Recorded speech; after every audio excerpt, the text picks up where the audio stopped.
Samantala sa karagdagan pang mga balita, pakinggan po naman natin ang pag-uulat mula naman sa ating CMN roving reporter sa Mindanao. CNN Live Nation. Willie Boy Ramos, magandang araw sa iyo. Magandang araw din, Ariel. Magandang araw, Pilipinas. Mayong adlaw, Mindanao. Dinaluha ng mga kilalang Islamic scholars, religious leaders at mga ulama mula sa iba't ibang lugar sa loob at labas ng Bangsamoro Region ang kauna-unahang Ulama Summit na ginanap sa Cotabato City. Layunin ng naturang summit ay upang palakasin ang pagkakaisa ng ulama.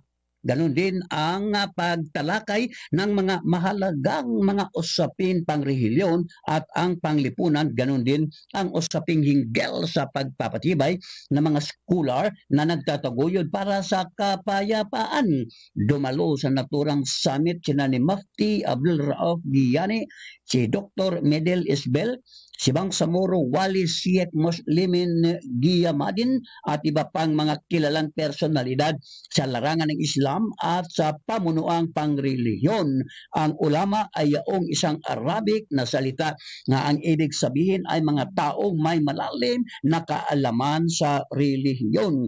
Samantala, nanawagan naman si Syekh Abdul Hadi Gomander na siyang founder convener ng Religious Leaders for the Intercultural Transformative Peace at dating Secretary General ng Organization of Muslim Scholars and the Philippines. Na nawagan si Gomander sa isang pagkakaisa, katapatan at katotohanan na papel na ginagampanan ng mga ulama sa pagtugon ng mga hamon na ngayon kinakaharap sa Bangsamoro Region. Panawagan ito ni Gomander at mensahe na rin sa ginanap na First Bangsamoro Ulama Summit sa Cotabato City. Waller Ramos, sa Roving Reporter ng Mindanao Radio, Kalikasan ng City Base, nagulat ng live para sa CMN Pilipinas. CNN Live Nationwide.